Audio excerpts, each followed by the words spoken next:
Welcome to our travel mirror channel second part. இப்போது நம்ம காமிக்க போகிறது கனடா மிசிசாகாவில் அன்றைக்கி நான் காமிச்ச ஒரு கோட்னி பார்க் ஏரியாவில் உள்ள ஸ்பின்னாக்கர் சர்க்கிள் பக்கத்தில் உள்ள பார்க்கிலேருந்து சின்ன மினி ஃபாரஸ்ட் போகிறோம். அந்த மினி ஃபாரஸ்ட் ஏரியாவை தான் இப்போ உங்களுக்கு நான் காமிக்க போகிறேன். இதை பார்த்து முடித்து லைக் பண்ணுங்கள், ஷேர் பண்ணுங்கள், சப்ஸ்கிரைப் பண்ணுங்கள்.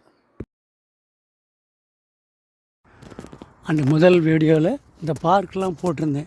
இப்போ இந்த பார்க்கில் வந்து நம்ம ஒரு ஃபாரஸ்ட் மாதிரி ஏரியாவுக்கு போகிறோம். இங்கே ட்ரையல் வாங்க கனடாவில் இது ஒரு மினி ஃபாரஸ்ட் மாதிரி நடுவில் வாக்கிங் பிளேஸ் இருக்குது. நம்ம நடந்து போயிட்டே இருக்கலாம்.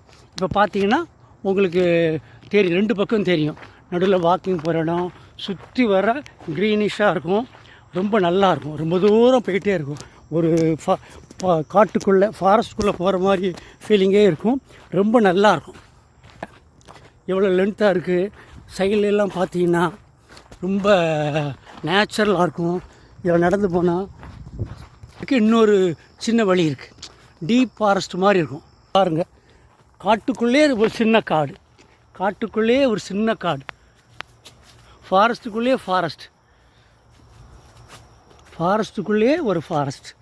ரொம்ப இருட்டான இடம். பார்த்தாலே உங்களுக்கு பகல்லே பார்த்தா ஒரு மாதிரி பயமுறுத்துகிற மாதிரியான இடமா இருக்கும். பார்த்தீங்கன்னா தெரியும். நல்லாயிருக்கும். ரசனைக்கு மாதிரி இடத்துக்கு வரும். இதில் பார்த்தீங்கன்னா நேச்சுரலாக இருக்கும் நமக்கு. பட் இது வந்து மினி ஃபாரஸ்ட் இதோடு போதும். நம்ம அப்புறம் மெயின் ஏரியாவில் போவோம். இல்லை ஒரு லேக் மாதிரி வரும். சுற்றி வரப்புறம் ஒத்தையடி பாதை பார்த்தோம். நம்ம ஊரில் சொன்னோம்னா ஒத்தையடி பாதை மாதிரியே தான் போகும். பாருங்கள், ரெண்டு பக்கமும் நாடல் மாதிரி புல் வளர்ந்துருக்கு. அதனால் ஒரு ஒத்தையடி பாதை தான். இது பார்க்குறதுக்கு ரம்பியமாக இருக்கும்.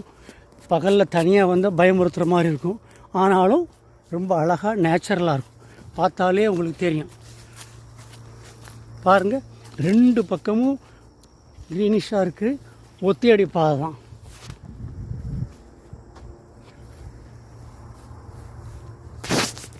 பாருங்கள், அந்த லேக் ஒன்று வரப்போகுது. இப்போ நம்ம போகிற இடமெல்லாம் நீ பார்த்துட்டே வரலாம். எப்படி இருக்குங்கிறது உங்களுக்கு தெரியும். நம்ம எப்படிலாம் வந்தோம், வந்த வழியை பாருங்கள்.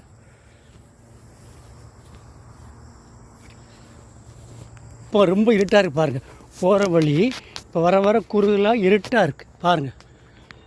நம்ம குறுகலான இடத்துல போய்கிட்டே இருக்கோம். பாருங்கள் எப்படி இருக்குன்னு பாருங்கள். ரொம்ப அடர்ந்த காடுன்னு சொல்லுவோம்ல, அதே மாதிரியான காடு தான். பார்த்திங்கன்னா நம்ம ரொம்ப இருட்டுக்குள்ளேயே போகிற மாதிரி இருக்கும். பாருங்கள், நீங்களே பாருங்கள், எல்லோரும் நீங்களே பாருங்கள், இடத்த பாருங்கள். இருட்டுக்குள்ளேயே போகிற மாதிரி இருக்கும். இதெல்லாம் நீங்கள் பார்த்துருக்கவே முடியாது. லேக்கை பாருங்கள், சின்ன லேக் தான். பாருங்கள், மரங்கள் உட்காரதுக்கு இடம். பார்க்குறது லேக் நல்லாயிருக்கும். இது அடர்ந்த காட்டுக்குள்ளே அப்புறமும் சின்ன ஒத்தையடி பாதைக்குள்ளே இருக்குது.